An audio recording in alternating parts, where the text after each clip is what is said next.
Chairman People's Party Bilawal Bhutto की वज़ीर आज़म शहबाज शरीफ से उनकी रिहाइशगाह पर मुलाकात। गवर्नर पंजाब सरदार सलीम हैदर और राजा परवेज अशरफ हमरा थे। पीपल्स पार्टी और नून लीग के माबैन जमहूरियत की मजबूती के लिए मिलकर चलने पर इत्तफाक किया गया।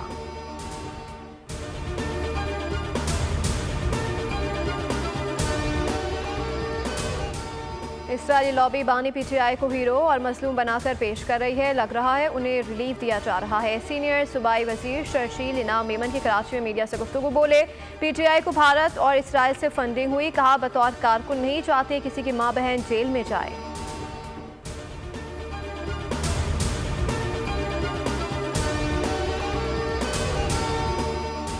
मकबूजा कश्मीर पर भारतीय फौज के गैर कानूनी कब्जे के खिलाफ दुनिया भर में बसने वाले कश्मीरी आज यौम सियाह मना रहे हैं। 27 अक्टूबर 1947 जम्मू कश्मीर पर भारत की फौज कुशी कश्मीर की तारीख का सियाह तरीन दिन है।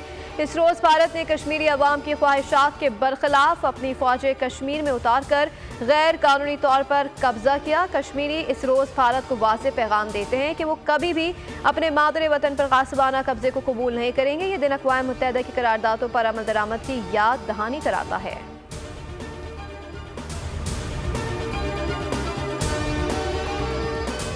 दौरा ऑस्ट्रेलिया और जिम्बाब्वे के लिए पाकिस्तानी स्क्वाड्स का ऐलान। फ़खर जमान, शादाब खान और इफ्तिखार अहमद ड्रॉप। बाबर आसम, नसीम शाह, शाहीन शाह अफरीदी को जिम्बाब्वे के दौरे के लिए आराम देने का फैसला।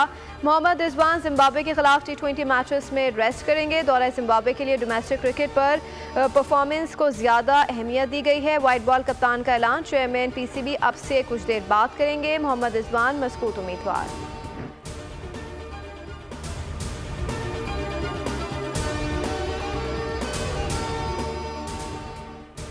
पाकिस्तान क्रिकेट बोर्ड ने 25 कौमी क्रिकेटर्स को 1 साल के लिए सेंट्रल कॉन्ट्रैक्ट अवार्ड कर दिए। बाबर आसम और मोहम्मद रिजवान A कैटेगरी में बरकरार। शाहीन शाह अफरीदी की A से B कैटेगरी में तनस्सुली। नसीम शाह भी B कैटेगरी का हिस्सा है। शान मसूद की B कैटेगरी में शमूलियत। कप्तानी से मशहूर स्पिनर साजिद खान, नुमान अली और कामरान गुलाम को भी सेंट्रल कॉन्ट्रैक्ट ऑफर किया गया। 5 इमर्जिंग क्रिकेटर्स को पहली बार सेंट्रल कॉन्ट्रैक्ट दिए गए हैं। सेंट्रल कॉन्ट्रैक्ट का इतलाक 1 जुलाई 2024 से होगा। सब्सक्राइब करें और बेल दबाएं ताकि कोई खबर रह न जाए।